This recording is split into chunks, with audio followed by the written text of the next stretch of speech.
Assurance of salvation, the most wonderful position to be in as a Christian.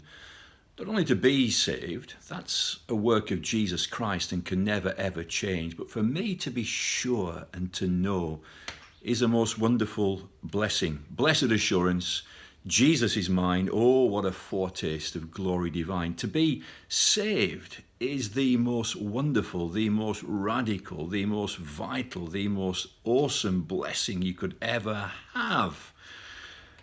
To be a billionaire must be quite something, and to be able to buy anything that I desire, go anywhere I want to go. But given the choice, would I rather be a billionaire who was not a Christian, or would I rather be a Christian without money? Money or Jesus? A billionaire or Jesus?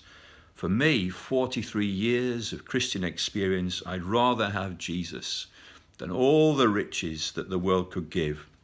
What does it profit a man if he should gain the whole world and yet lose his soul? The Bible tells us that we can be sure that we are saved, but doubts are a part of the Christian reality. They're part of a true Christian's experience. If a Christian were to say, I never have any doubts, the Bible would question the reality of our faith, and there's the nub of the issue. We live by faith and not by sight. From my own experience, there are times when I am waking up in the morning and I think, is it all true? Is it all true? But by the time I've had a cup of coffee and started to read my Bible, spiritual reality starts to flood back. Even the Apostle Paul knew times of doubt. He said, I discipline myself. I keep my body under control, lest that finally I should find myself being a castaway. The Bible encourages us to test ourselves, to encourage us to know that we are saved. Test yourselves to see whether you are in the faith or not.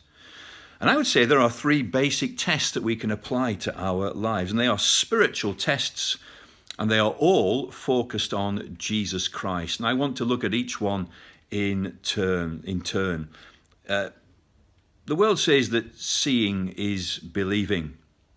In the Christian realm, it's believing that is seeing. These are spiritual tests that we can apply to ourselves.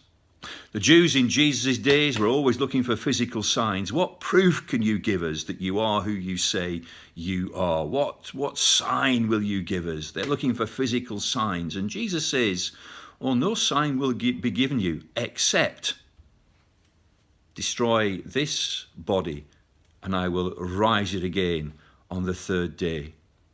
He pointed towards himself, his own death and his resurrection. The gospel is the ultimate sign.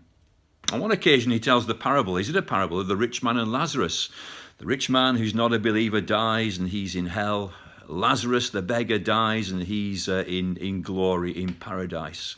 And at one point, the rich man from hell cries out, "Oh, Lord, would you send Lazarus to my brothers to warn them not to come to this place? They will not believe, even if someone goes from the dead. If they will not believe Moses and the prophets, they will not believe, even if someone goes to them from the dead." We live by faith and not by sight.